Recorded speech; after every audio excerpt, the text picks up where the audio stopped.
the show with your friend and mine. So tell me, Dr. Squee, who's it gonna be this time? We like to hear you talk, and we love to hear you listen. And if you are not subscribed, you won't know what you're missing. So welcome to the Dr. Squee Show. Welcome to the Dr. Squee Show. Welcome to the Dr. Squee Show. Headphones up. Here we go.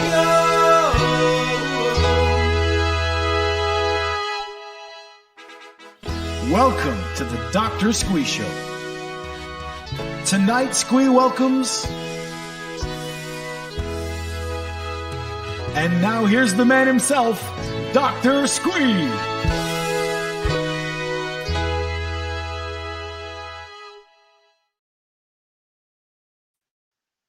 Hello and welcome to the Dr. Squee Show. I'm Dr. Squee and this is my show. Tonight, we're welcoming someone who is a mixed martial artist, an actor, a celebrity Big Brother winner, and he hails from just down the road from us here in Hampshire. Please welcome to the Dr. Squee Show, Alex Reid. How are you doing today, sir?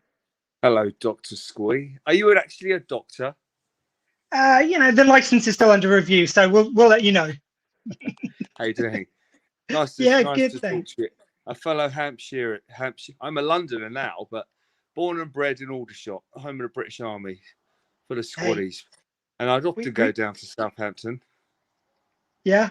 Well, they can take you out of Hampshire, but you can't take the Hampshire out of the man. Isn't that what they say? That's it. They can take the boy out of the shot, but you can't take the shot out of the boy. Yes. Aldershot gets a bit of a bad rap these days, as people call it something else. I not that that's fighting talk for me, but I'm like, and lots of people don't want to be in Aldershot. I mean, I love Aldershot. I love where I come from. I love Southampton. I would not be disrespectful about Aldershot, and I certainly won't be to a man of your size. No fair. I'm not big. How big? How tall are you? Oh, I don't know about big. It's just I've been seeing the pictures of you from your MMA days, especially. That was a different life, different person. You call me MMA athlete. I mean, that's a different world. I was I've always been an actor. I'm a darling, a thespian. And even though I've had 300 fights, that's just another acting role to take on. As a bullied, scared kid who wanted to pretend to be tough, to be accepted and loved.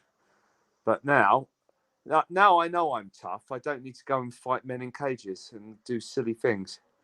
You know, not saying that fighting men in cages is silly, but for a 45-year-old young man, it's a bit silly these days. Unless you're going to pay me a rather large sum of money. Would you fight for a rather large sum of money? I think I might be tempted, but I don't think I do as well as you, sir. Well, no, I mean, you fight someone the same standard. Yeah. I don't know. Even then, your solution to feeling a bit insecure and feeling bullied was to go out and be a MMA fighter. Mine was to eat a lot. So I think we went down very different paths very early on. But all right, okay, I'm gonna put a scenario in your head. I'm Dana White, or I'm Don, that big black dude who's the big boxing promoter. I can't think what his name is. Don King. Don King. And I'm right. You're going to fight Mike Tyson. You're literally going to fight Mike Tyson. I'm going to pay you £1 million. Yeah, I don't think I'd survive it. I don't think it would be worth $1 million. Well, I don't think you probably would either. But I mean, it's £1 million. I know, but I want to see tomorrow. Yeah, I mean, you probably won't, and you probably could be in hospital. But I mean, for £1 million, come on. Man, you may have just discovered live on this interview that I'm £1 million coward. Oh, £1 million. I don't know. I reckon I could convince you. Money talks. Money talks. Money talks. Yeah. Don't. Yeah, anyway, I'm not going to sing. Yes. So, I think that's a wonderful way of describing it. That mixed martial arts was just another role.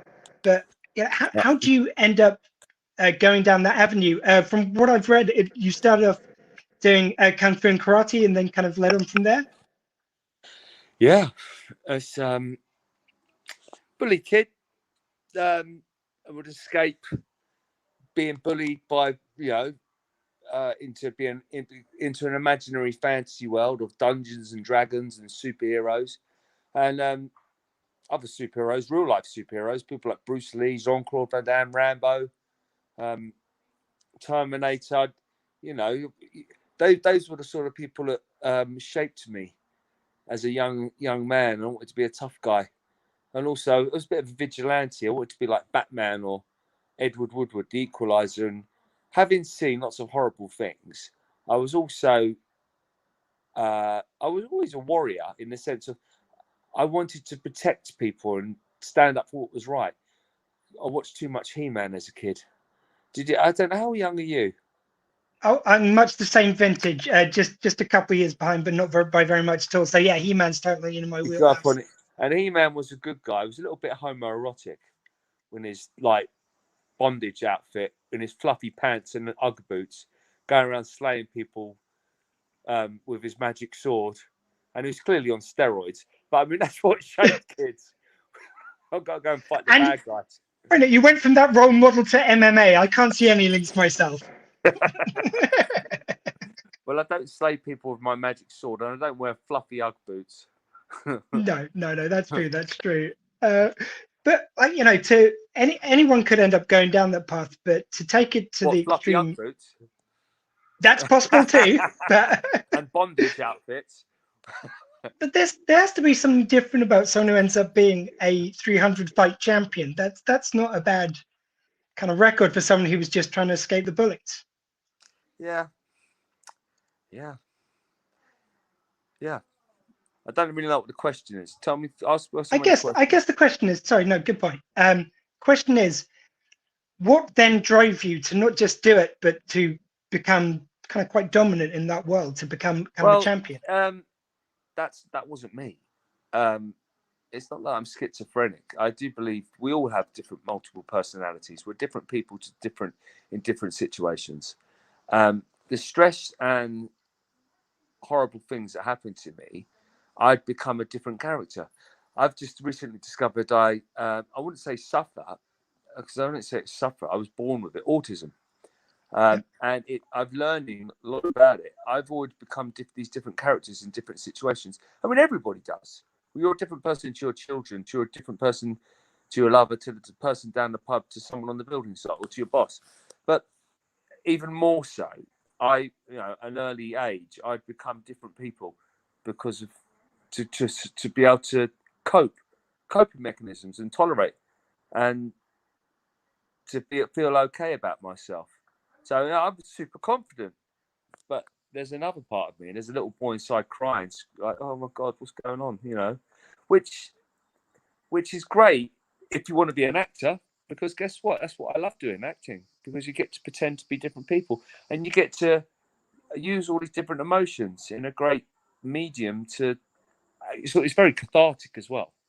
You know, when you're playing someone who's really fucked up, excuse my language for any little people out there, you start to understand your own craziness, and it's quite healing. And do you think it's the same kind of drive that led you to acting, the kind of like escapism of it all? Yeah, I didn't realize it was escapism. I just wanted to.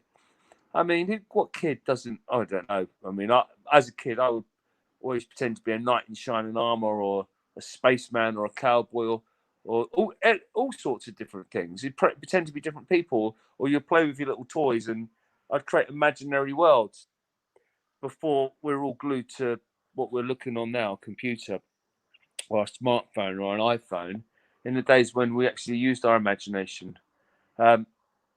And so I was always pretending to be different things, and it was such a fun thing. So for me, acting was just a way of not having to really grow up. I still get to pretend and play. I mean, it's funny. I look at scripts now, and I see. I think, well, they're proper actors. I'm not a real actor. Those are proper. They've got real juicy, meaty roles. And I sometimes get very scared when I see a script. Oh, could I do this? And I was just watching the Marvel series. What's it called?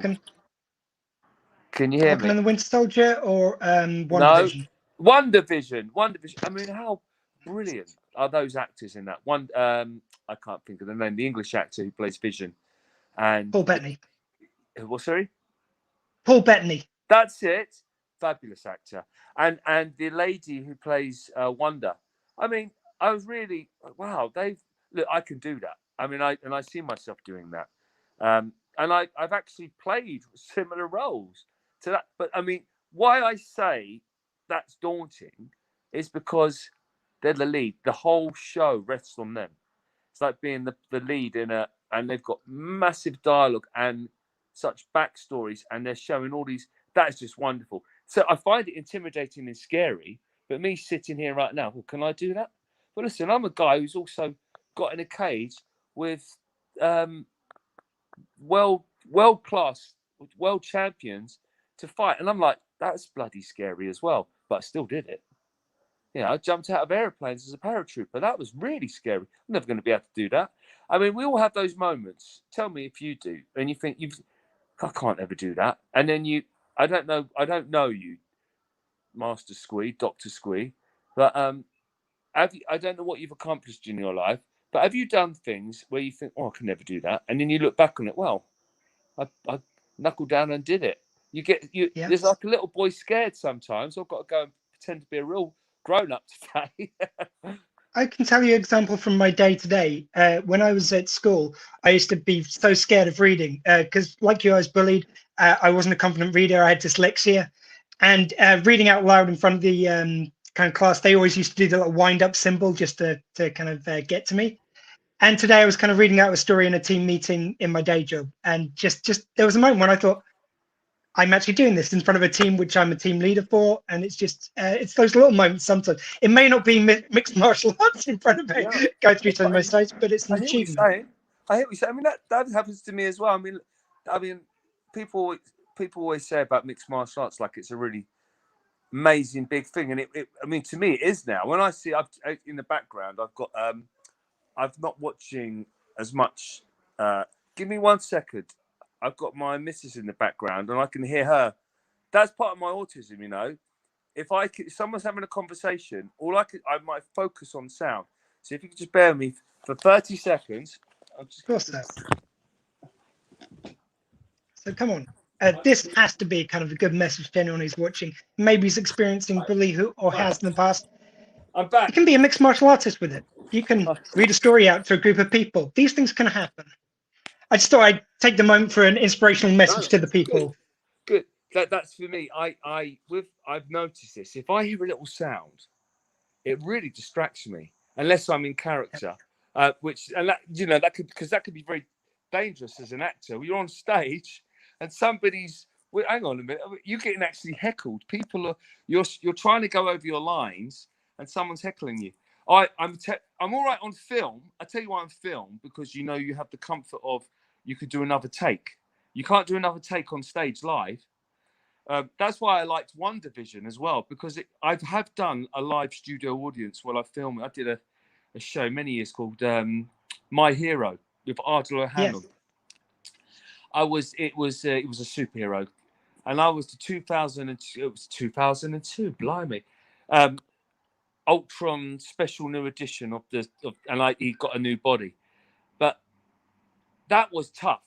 But I did it because you got your lines, you're doing it in camera, but then that's why I take my hat off to the One Division guys, because that was hard. But Yeah. I mean, listen, I fought in a cage. If I can do that, if I've jumped out of airplanes and done other crazy stuff, I can do that. And where did the acting start? Where did you first get the bug? Oh, that's interesting. So, school nativity play. Were you in a school nativity play? I was indeed. Who were you? I was a shepherd, I believe, and I played Jason with the coat in a fashion parade that they put in. It might not have been true to the original script quite. Why not? You got I love a school nativity play. What was I the first year? I was a wise man, and the second year I was Angel Gabriel, and I don't want to be Angel Gabriel. I'm not. Angel Gabriel's a girl. Angels are girls. I'm not having that. I'm not dressing up. We're not going to go down the dressing up route, but I'm going to say I did not want to be Angel Gabriel. I thought that was like all sissy and weak, and I'm like. Then I was told, like, sometime, well, he's a warrior angel. He's like a badass. I was like, oh, he's growing on me a bit now, and he was a dude. I'm like, okay, you know, I'm going to be an angel, Gabriel, and I was like, yeah, I quite liked it. I was the star of the show, and then the second show I did, school play, I was chosen to be the star, St. George, and I loved. I remember I must have been 8 years old. I loved everybody looking at me and me having the starring role and being the. I thought this is wonderful. My ego absolutely loved it, and from that moment, I wanted to be an actor. It was being alive. It was the adulation. From that moment, I craved the glory and the adulation. I didn't crave fame so much. I mean, that's nice, and I feel by Joe, I got that, didn't I? But what I did like being patted on the back and having accomplished something. It's a bit like the cage fighting. I mean, all the other. I've only had 50 cage fights. I've only had 50 cage fights. That's quite a lot. I've had Not bad. There's quite a few, isn't it? But when you win, when you hear a crowd cheering for you, it's awe-inspiring. And it was for someone who was bullied and was didn't feel accepted. That was what was my elixir. That was my vampire blood, so to speak. That's what kept me going. You know, I loved the wow, look, they actually like me. So it draws you on. But I didn't really like myself. I was, and when this is getting a little bit heavy and spiritual, when you're always searching for outside acceptance, you're never going to accept yourself. But I'm finally starting to do that at 45 years young. So where does that work start to happen, where you change your view of yourself and you start winning yourself over to you? With a lot of sorrow and a lot of painful moments. And let me ask you the question. Please. Do you look back on your life and you think, oh God, what a prat. Why did I do that? Or we all look at pictures of what was I wearing? Or they're just being purely what's the word I'm looking for? When you're looking at yourself with ego and you're like, it doesn't really matter what we look like, but we always look at pictures of ourselves and we don't like pictures of ourselves, or we listen to a video, we play a playback and don't I sound terrible? You know, we forget ourselves. If you're conscious of that, you can recorrect yourself, and then you start doing it, but you're not really being real. So yeah, I started to look at myself and be very judgmental. I think there's a large degree when someone has been bullied, and I've experienced this. I know this from a lot of friends who went through that experience too. Of you kind of your self-esteem gets so destroyed, and then you have these moments of trying to burst through, but they can be uncomfortable because it's almost like you're fighting against this safe self-image. And it sounds like a bit of that's what you're talking about there. 1,000,000%, absolutely, yeah. You actually asked me a question. I went off on a tangent. I'm sorry. What was the question? You know what? I don't remember, but I'm enjoying the conversation much more than any question. I went off, and that's a problem. I go off on such tangents. And again, and I don't want to keep going about autism, but a reason why I'm finding it fascinating. It's like a new journey. Although I've had it since I was born.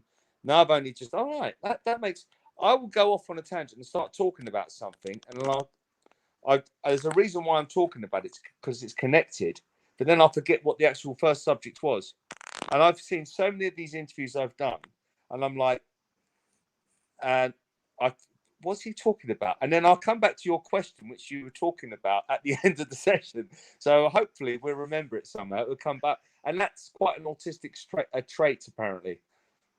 If that's an autistic trait, then it helps me greatly with an interview, because I want a conversation, not just a string of questions. It's much more interesting. Yeah, 1,000,000%.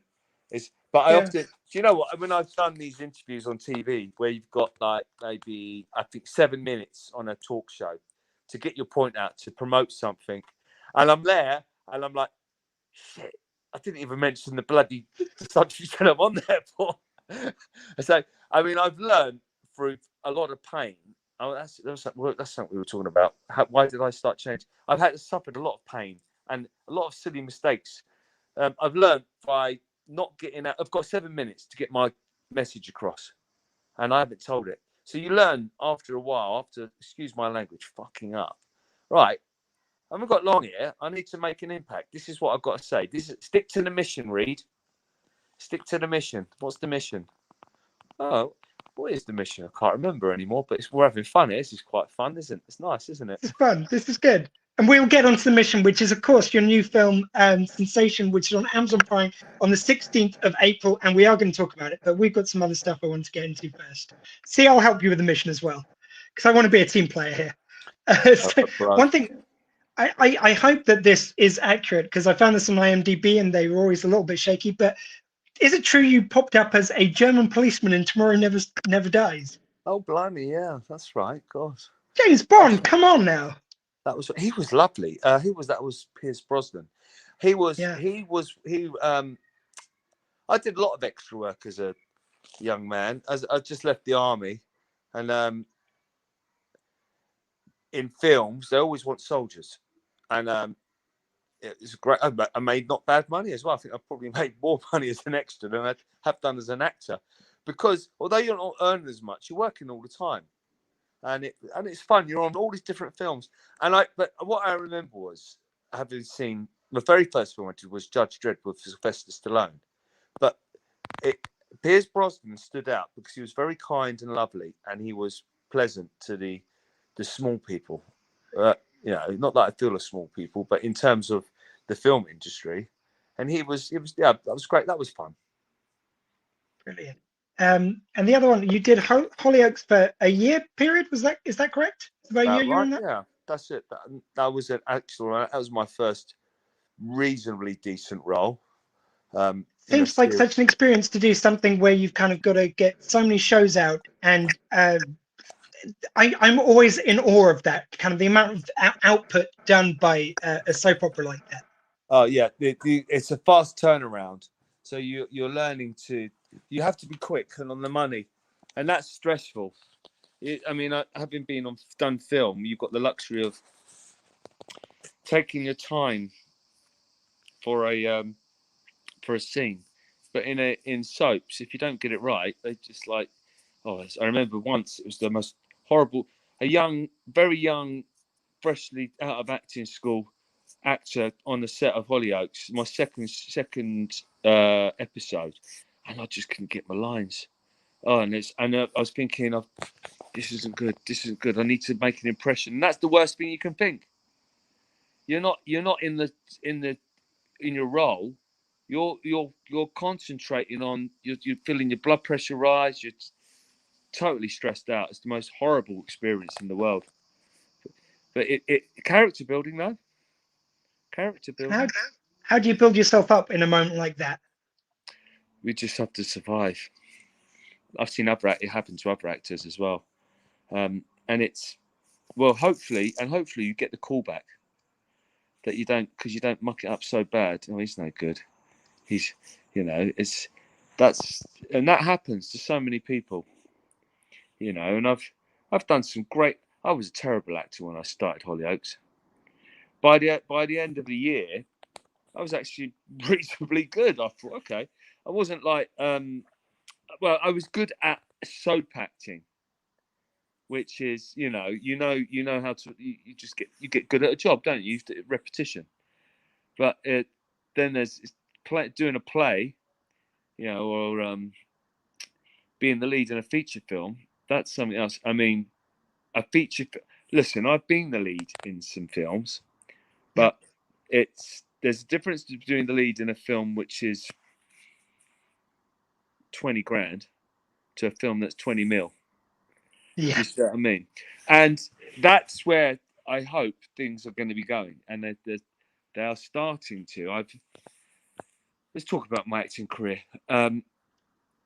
I swallowed the stupid celebrity pill, thinking that was great, and that just is so destructive for my acting. I made lots of money as a celebrity, without going into the ins and outs of it, but it's I call it I was addicted to the fame pipe, not the crack pipe, and it's a giving you serotonin, dopamine. Look at me, I'm great, I'm amazing. But then it's a fast decline. And what celebrity does to an actor is terrible, because you're no longer a viable commodity, because if you're in the papers all the time. So I've spent years trying to avoid celebrity and salacious tacky media.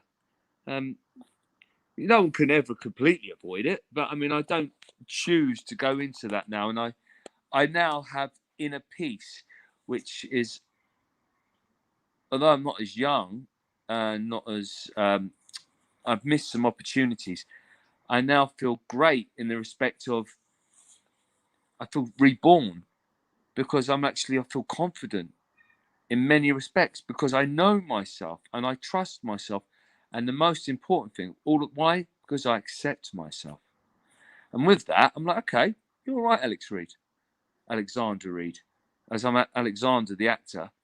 Yeah, I'm all right. When you start to realize and actually love yourself, properly love yourself, then it's a very freeing thing. It doesn't matter if you fuck up, because well, it does matter. I mean, but it's not as important. If you wouldn't mind talking a little bit about that period of fame, so it seems like Celebrity Big Brother would have been the epoch of that.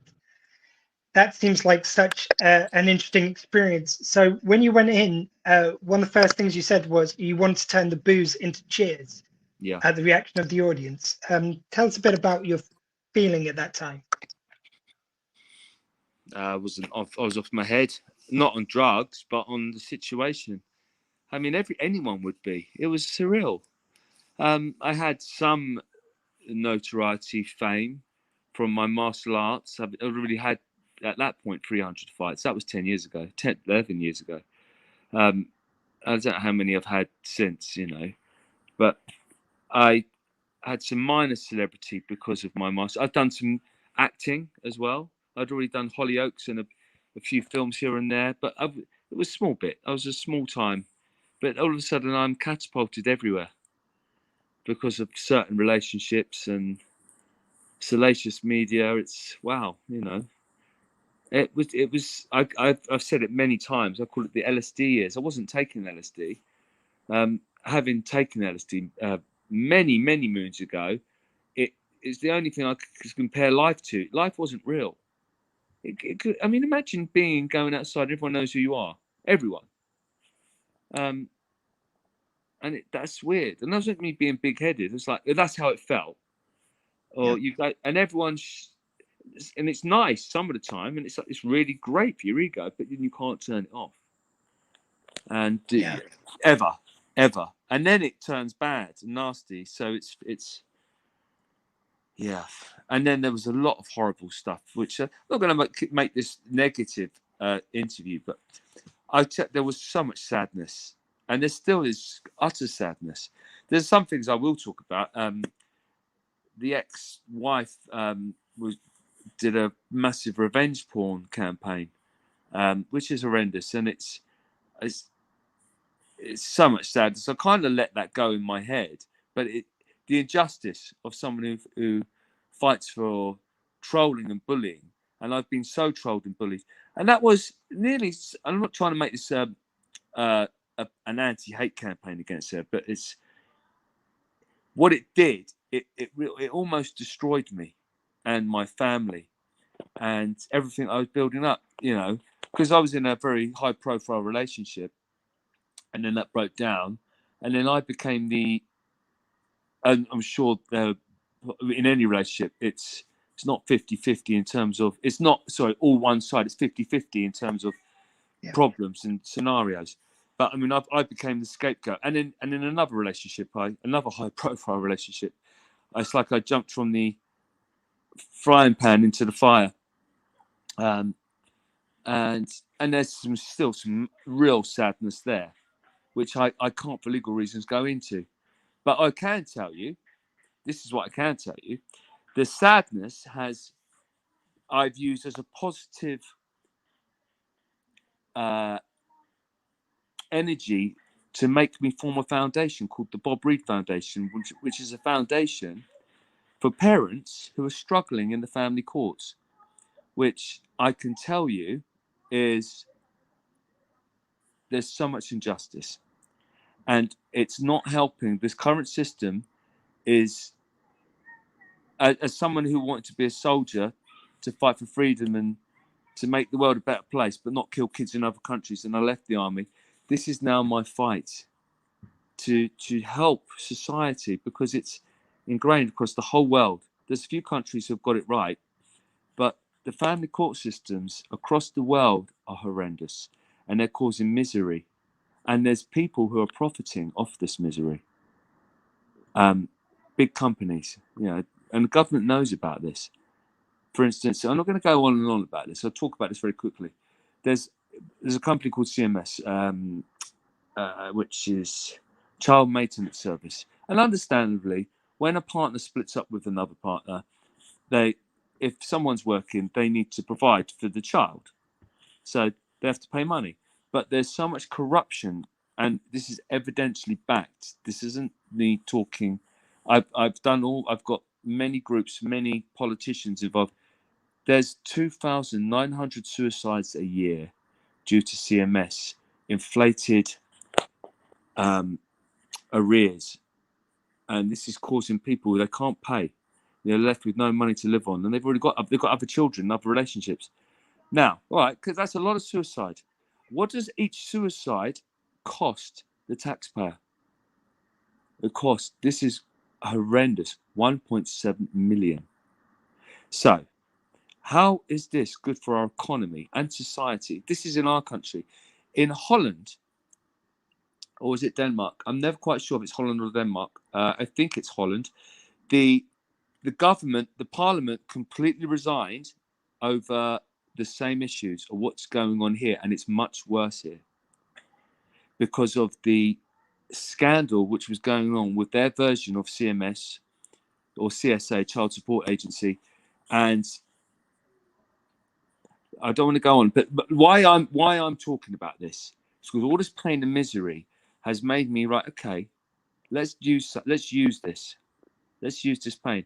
I've gone on to form a foundation, a bit like Fathers to Justice, and that helps me. And I hope one day helps change this law and society, because it's. Yeah. And who am I to change anything? I'm just that plonker idiot who's blah blah. Hang on a minute. Maybe it takes a plonker idiot, the crazy people who think they can change society, to change it. I mean, for evil to exist, a good man does nothing. And I can't sit by. And I have some very powerful allies now. Yeah, it makes me sad. But moving on, getting away from that, which is why that's the serious side of me. Oh, sorry, we've lost you. I think you sound there. Oh. Seem to have temporarily lost Alex there. Not sure quite what's happened. I think I'm still broadcasting. I'm just going to check myself. Apologies for this. Someone tried to call me. I'm on my phone. Oh, you're back. So what I was going to say, I use all of this pain and suffering. I use in my acting, which is great. And I've got lots of positive things coming up. I mean, as an actor, it's been absolute crap for the last year or so because something's been going on in the world. It's I've held all these projects and they're all like, are they actually going to happen? Yeah. It's a frustrating time. I mean, just quickly before we move on, Bob Reid Foundation, how can people find out about that? Where can people find out more? You Google it, www.bobreidfoundation.com, and if you need help, we're there. Anybody going through the family courts, having trouble, I wish I had when I was going through it all. I had the advice of what to do, what to not do, and hopefully save some money, because it's a corrupt business. It's getting the right advice. But let's inform you so you have the right advice. I wish I'd had it. and I wouldn't have had. I mean, I think every single person in my foundation at some point, and it's very common, has had suicidal thoughts. It's very, very common and normal, and that shouldn't be normal. But it is, because the absolute misery. So what we're trying to do is help society. I mean, because it can't carry on. All of this pain and misery. It all seems to kind of fit in with your journey, really, because it seems like you went through all this kind of uncertainty, all this kind of trying to reclaim something from bullying. Then you go into a situation whereby you're trying to get the fame because that's kind of attention, which is kind of quite common amongst people who've been bullied. And now you're trying to transform that into positive energy to give out as opposed to take in. Like it starts with you, it doesn't come to you. Yeah, that's right. Absolutely. It's a really kind of cool journey. And it does seem like spring back just slightly to this, but like with Celebrity Big Brother, it just seems like such a it gets people when they're in that cycle, when they're trying to get the attention, and then it's part of a wider problem, I think. How do you feel about it now you get a bit away from that Big Brother journey and even winning it? How does it feel now looking back on that? What do you mean? How does it feel? Well, it's like at the time, obviously, that's what you really craved, was to get there, to get that attention, to get to win Big Brother. But do you still feel the same way about it now looking back years later? Well, I have like a mind man. He would help me out for my fights and all that sort of stuff to get my head thinking. And as an athlete, you have a coach in the gym to make you lift heavier weights. You have a coach to make my mind think better. And even though it wasn't a fight, I almost treated it like a fight or like a big competition. And it was a competition, which I won. I didn't want to go in. I wasn't going to go in. The day before, I remember having a conversation with my mind man, and he convinced me to go in. I said, look, as much as I like all this, this isn't what I'm signed up. I don't want to be famous for being famous. I'm like, this isn't me. This isn't. And guess what? I think that's why I won it, because I was real. I wasn't a celebrity. I became one. I was in the press all the time, non-stop. And then the celebrity bug got me. Like a disease, and it did change me for a while. And it's only till the last few years that I've got back out of that. It's almost had not quite 10 years. No, I would say when my daughter was born, I sobered up. I started sobering up of the drug of celebrity. So my daughter's, she'll be 9 in June. So that's when I started to slowly sober up. And over the last few years, I'm like, it's not like I don't detest celebrity. I mean, I would still do a celebrity show or something if it was the right thing. And I've turned down lots of things. It's that, yeah, it's. I think it's not congruent. It's not congruent with the way I want to go, which is acting. I love acting, and for me as an actor, I get to nudge souls. I get to tap people. Come on, wake up. I get to tell stories, and it's the best medium bar none. I think. Well, films are. That you can really influence people's lives and change society for the better, and that's my goal now. That's why I like being an actor. And I love the fact that you get to do so many different things with it. So the new film, which we're going to be talking about, is Sensation. Again, Amazon Prime on the 16th of April, just coming up very soon.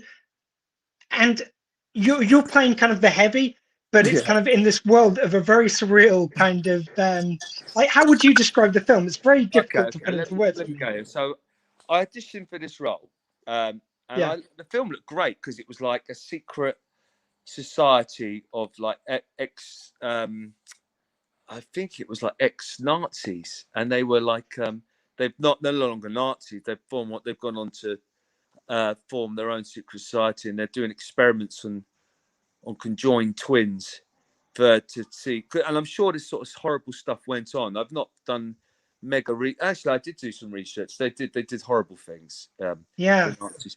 But you could see how they were trying to understand telepathy, and I thought this is great. So I saw this character, I thought this was quite good, quite a juicy role. It wasn't the heavy. It wasn't the heavy. So I'm reading this role, and I sent off my audition tape, and liked it. So I got the role. I was like, yes. I go to the first audition. I probably shouldn't be saying this, and I'm looking at my role, and I'm like, this isn't the one I read. This character's got like 4 lines. Hang on. I read for this role. Basically, let me just shut this door because there's some kids. As they wanted a Jaws-like character who could act. They wanted to know I could act. So I think I've got 4 or 5 lines throughout the whole film. I'm in it all the way through. Yeah. I was like, bugger. But it's a hell of an acting challenge, though, to be on screen so much and say so little. I think that's actually a really difficult thing for an actor. Yeah, it is frustrating. I mean, I mean, it was kind of relaxing after a while because I wasn't having. You don't have the same pressure as the others.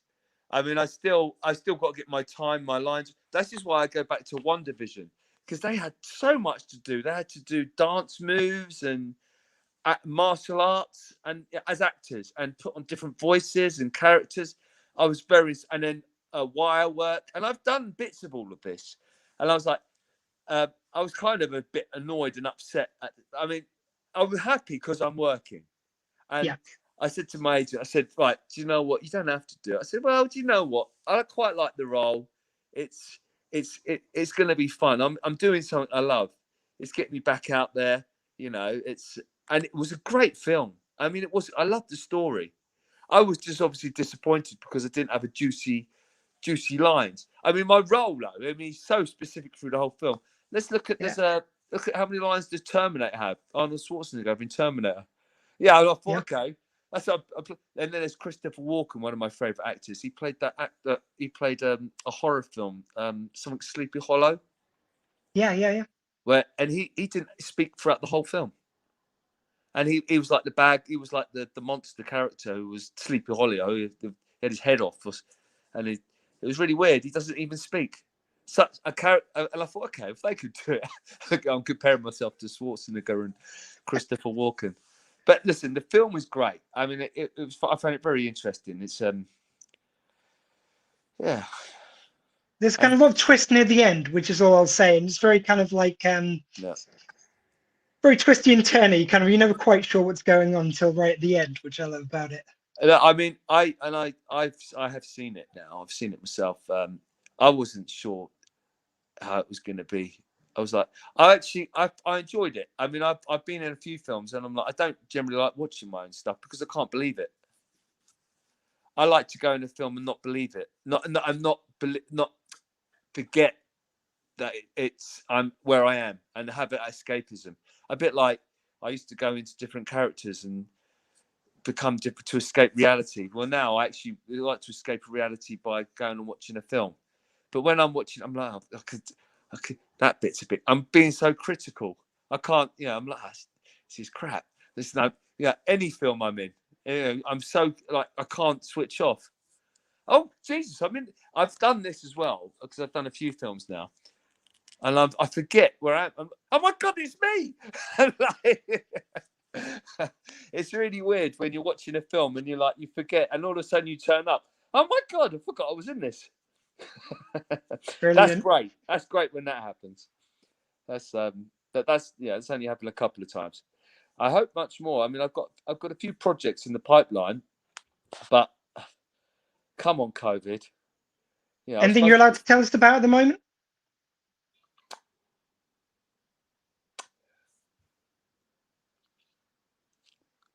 No.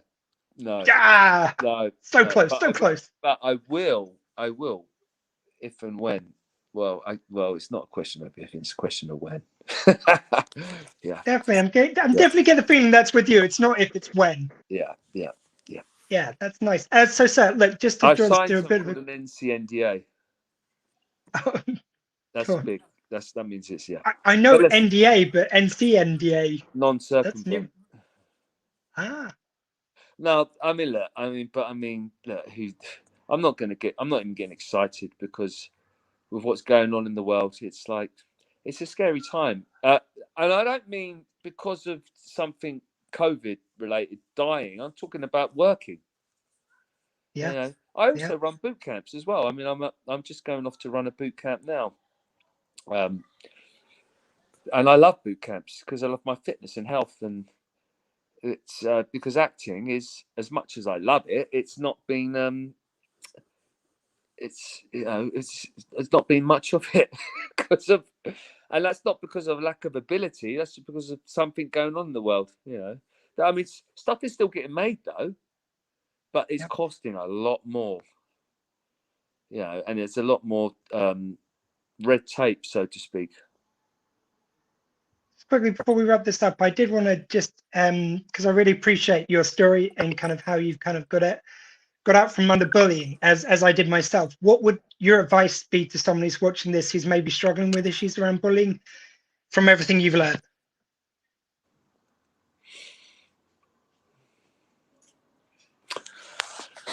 Okay. Well, I mean, my first port of call. It depends what character you are. I would first learn a martial art, but that might not be your temperament. You might not be able to. And bullying isn't always just physical. It's so much more psychological. And it doesn't, you could be the best fighter in the world and you still get bullied. So, but the thing is, the thing with the martial arts, when you truly learn yourself, your pressure valve increases. And I teach children martial arts, and it's not so much teaching them how to be badasses, which is great. It's great. But to be badasses in their mind, in the sense of acceptance, learning how to use their mind rather than and be strong. I would rather have a gun and never need to use it than be in a situation where I'm about to get murdered. I'm not talking. I'm talking metaphorically with Yeah, martial arts of the mind, so to speak. I've learned over the years how to duck and weave and bob the media who have, and I've not always ducked and weaved. Sometimes I've been hit smack in the chops many times, and the pen is much mightier than the sword. And many times I've been dropped, but I get up. I do get back up, and that's because the number one thing, I have a goal and a mission and a purpose, and that's it. You got to have and love. So several things: love for yourself, having a purpose. It's tricky. How can you love yourself when you feel? And that's the hardest thing, loving yourself. When you get like self-respect, and it's hard to love yourself if you've been beaten and bullied up your whole life, and people have trod on you. But if you can really learn to love yourself, something small, then that's the first step. It's the first step to getting that self-respect and realizing this isn't all right. And you might not be able to overcome the adversary because they might be bigger. It might be David and Goliath, but Goliath did win. David did win. Got his slingshot, and I've felt like David so many times. And that's where you have to have faith. You keep getting trodden on, and it's horrendous. But there's another thing where the faith, it might not happen. Goliath might come and squash you, but I also have faith. This is different. My faith, and I'm not a particularly religious person, but I believe in reincarnation. So I believe I'm eternal, and I believe I'm here to learn lessons, to advance to another level, or to repeat it. So guess what? I'm going to do my best because I believe that so much. If I believe that, I can affect the outcome. So I can be at peace. I can do my best to make peace with my transgressions, the bad things I've done in my life. And what have I done wrong? Where have I? And it all goes. I'm getting very hippie here. It goes to law of attraction as well. What do you really want? What do you really want? You want peace, right? See it, feel the peace right now. Imagine it. And but have you got real peace? Have you got real peace? This is where you have to start uncovering all those little stones in the closet of your mind. Yeah, I'm at peace, I'm happy. And you might have done something to somebody when you were a little boy. When I was about 9, 10 years old, I beat a girl up at school. And it haunts me. So I've gone back and I've uncovered that little closet. I'm not at peace. I might think I'm at peace, but how can I be at peace? I start to think of these memories where I was horrible to someone. All those little things. You start uncovering those. You start to be at peace with yourself and happy. And that's me curing my past karma. And then guess what? Once you start to, well, for me, it's becoming at peace with myself. If I'm at peace, then I can move on to the next level. Otherwise, guess what? I believe so much I'm going to go and repeat it again. So that's what I'm trying to do. That's getting very heavy. Learning yourself, being at peace with yourself. That's the one thing. But how can you be at peace when all this crap's happening to you? What have I done to deserve it? What have I done to have this person rape, beat me up, torture me, all these horrible things, call me names? Why is that happening to me? I'm innocent. And that, I don't want to. I could get many people angry here. My beliefs in karma and reincarnation, but yeah. I mean, how can you say it's just for somebody to suffer who hasn't got the ability to defend themselves?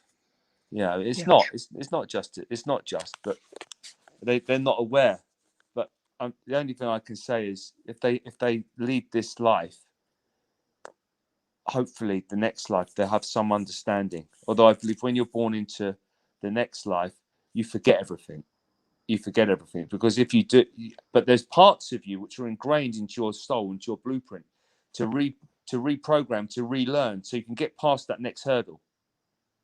So look, maybe you're a baby and you end up something horrendous happens, and I hope that doesn't happen to anyone. But it does happen every day. Children are born the most horrible things, and it's not fair. It's not sad. I've had so many arguments with my family over these beliefs, and it's horrendous.